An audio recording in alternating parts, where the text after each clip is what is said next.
চলবে, বিজেপি যতদিন থাকে এরকম চলতেই থাকবে। কেননা বিজেপির ত্রিপুরাজ্য কেন, সারা দেশেই বিজেপির যে নীতি, সেখানে তারা আমাদের দেশে কোনো স্থায়ী চাকরি রাখবে না। এই যে নরেন্দ্র মোদী 2014 সালে প্রধানমন্ত্রী হয়ে আসলো, কি প্রতিশ্রুতি দিয়ে? বছরে 2 কোটি করে 5 বছরে 10 কোটি চাকরি দেবে। এখন প্রায় 12 বছর হয়েছে, 24 কোটি চাকরি হয়ে যাওয়ার কথা। দ্বিতীয়বার এই শব্দ উচ্চারণ করেনি, করবেও না। এখানেও তাই, মিশন ডকুমেন্টে বলেছে প্রথম বছর 50,000, তারপরে 4 বছরে আরো 6.5 লাখ, আরো কত কথা বলেছে।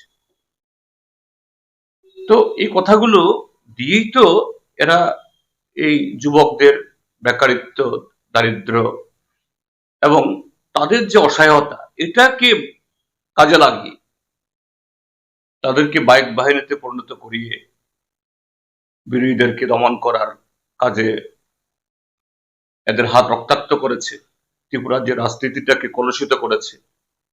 এখনো সেই সন্ত্রাস চালিয়ে যাচ্ছে।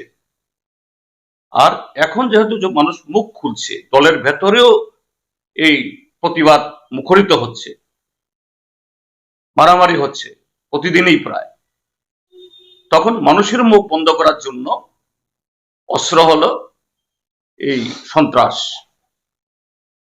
তো সেই জায়গায় এরা এই ইন্টারভিউর জন্য যে সমস্ত ইন্টারভিউ করে, যে সমস্ত ঘোষণা দেয়, এগুলো পূরণ করবে। এটা স্পেশাল এক্সিকিউটিভ হোক বা টেট বা ফায়ার সার্ভিস, এটা হয় না।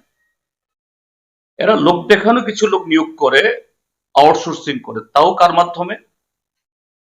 সফেদ। এই সফেদ আমরা যখন বামফ্রন্ট সরকার ছিলাম তখন এটা গঠিত হয়েছিল একটা সোসাইটি অ্যাক্টে।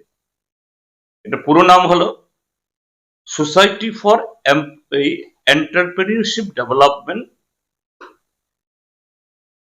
অর্থাৎ বেকার যুবকদের স্বনির্ভর হওয়ার জন্য ট্রেনিং দেওয়া। সফেদের ম্যান্ডেট কোনোদিনই লোক নিয়োগ হতে পারে না। দেখা যাচ্ছে এখন এই সফেদের মাধ্যমে ইঞ্জিনিয়ার লোক নিয়োগ করছে, কেরানি নিয়োগ করছে, ডাক্তারও বোধহয় নিয়োগ করছে তার মধ্য দিয়ে। কি করে হয়? সম্পূর্ণ বেআইনি। এবং আমি আরো আশ্চর্যান্বিত হয়ে যাচ্ছি, এই সফেদের চেয়ারম্যান হলো ত্রিপুরা রাজ্যের সম্মানিত মুখ্য সচিব, চিফ সেক্রেটারি হলো এই সোসাইটির চেয়ারম্যান। কি করে এই সফেদের কমিটি এটাকে অ্যাপ্রুভাল দেয়? এবং তাদের মাধ্যমে কি হচ্ছে, সেখানে ত্রিপুরা রাজ্যের বাইরের লোক, অযোগ্য এবং মানে আরো নানা কাজে সফেদের নামে নিয়োগ করে, এমনকি বিজেপির আইটি সেলে যে সমস্ত ছেলেরা কাজ করে, এদের একটা ভালো অংশ এই সফেদের মাধ্যমে নিয়োজিত হয়ে সরকারের বিভিন্ন ডিপার্টমেন্ট থেকে তারা মাসে মাসে বেতন নেয়। বিপ্লব দেব থাকার সময়তে এই অনিয়ম শুরু হয়েছিল, এখনো চলছে। কাজেই এগুলো, এই যে ইন্টারভিউ কদিন পরে পরেই ওই মন্ত্রীরা মন্ত্রিসভার শেষে সাংবাদিক সম্মেলন করে বলে এতজন নেব ততজন নেব, এগুলি কিচ্ছু করবে না। আর সামনের দিনগুলো তো আরো ভয়ঙ্কর, আগামী 2 বছর মাত্র বাকি, কিচ্ছু করতে পারবে না এরা।